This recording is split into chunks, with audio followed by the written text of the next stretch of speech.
everybody, it's me, Tori, and today we're going to be making some bows. So, here, let me show you a couple of examples of what I've done so far. Now, this was my first attempt. This was the one I made after that.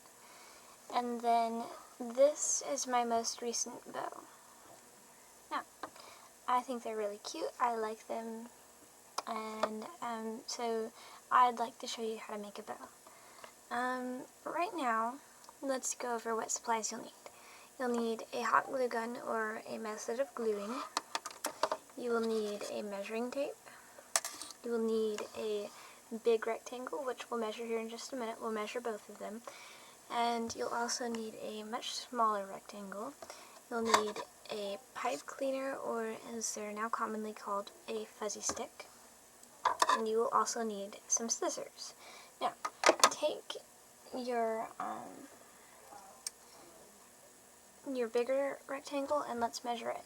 So, my bow, I'm wanting to make it a little bit smaller than all of the other ones, just to see what it'll look like. I'm sure it'll be just as cute, but we're going to do it in kind of a Raggedy Anne style. I'll explain a little bit later on what I mean by that. Now, going this way, which I'm going to call this length, is, it's about 9 inches. If you want to make one that's about this size, you would need to cut it about 10.5 to 11 inches, and just kind of gauge it from there. And then, now, width-wise, so this way, it's about, 3 inches. Now, I know that sounds backwards as far as width and length goes, but I'm actually measuring my first piece sideways, so that's how big your bigger rectangle, I almost said triangle, your bigger rectangle should be. Now, your smaller rectangle should be approximately 1 inch going this way, so width, 1 inch in width, and about 7 inches, 6.5 to 7 inches in length, so going this way. Now, take your bigger rectangle, I keep on wanting to say triangle, I'm sorry. Take your bigger triangle and fold it in half, and crease it right here in the middle a couple of times. I would suggest about 2 or 3 times. You'll have to crease it really hard. Don't worry about the little stringing. You can either yank it off, which would be kind of unorthodox, or you can just clip it and call it a day. I like the latter option, just kind of clip it. And then be sure that you crease that really good, like I was saying, so that when you open it up in the middle, you can kind of find a little bit of a crease. This is just more for a visual aid than anything else. Now take your first side and fold it to where it's just past the far edge of that crease, right here. And then take your other side and then overlap it, folding inwards, so that you've got something that looks kind of like that. Now, here's where I differ from other people. I'm actually going to give you more specific founding instructions, because I know that not everybody is familiar with that. Now, take in the back and meet up your two sides so that it looks like this.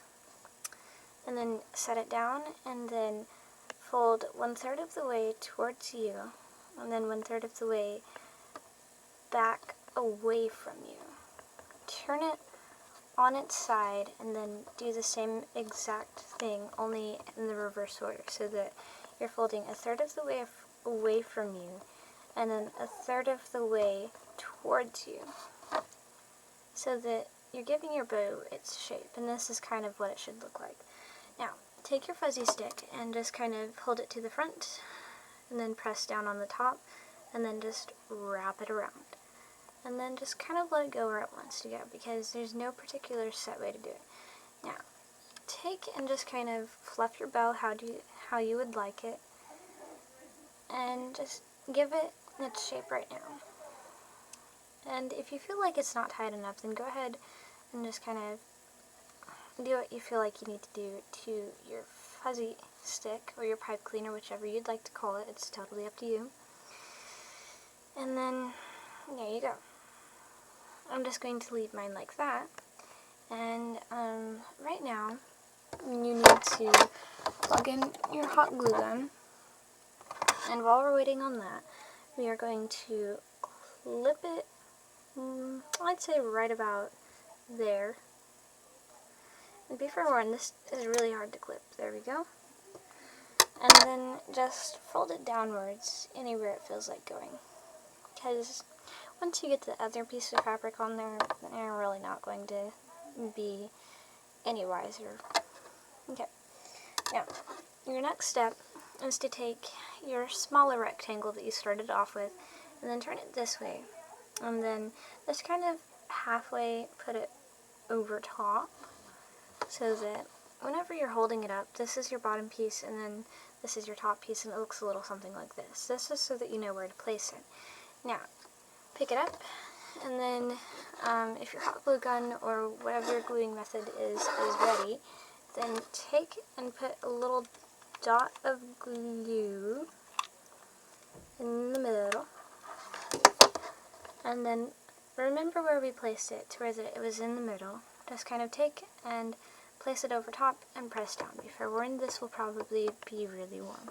Now take and put your bow face down, and then now to trim so that you know how to glue it in the back. Where you've got these little points and then you've got the fabric that comes across here and just kind of matches up fairly evenly with your points, just kind of eyeball it and just kind of snip it about where your points meet up, so that whenever you snip it, it'll stand up on its own. And then turn it upside down and do that again to the bottom. Just kind of use your point to gauge and snip it about even with your point. It does not have to be exactly even, just pretty doggone close. Now, take your hot glue gun and put a dot of glue and just kind of put it in place, and then wrap the other one down if it's a really long dot of glue and press down. And there you have it. You have a bow. Now, there we go. We had a little runaway, but that's okay. Now, be sure that you unplug your hot glue gun, because that will get really hot, and then just take care of your little runaway ends. And then, now, I refer to mine as kind of a little Raggedy Anne bow, because in other tutorials, before you fold it to where that you make the back of your big rectangle, where you've got your two pieces that are overlapping kind of like this.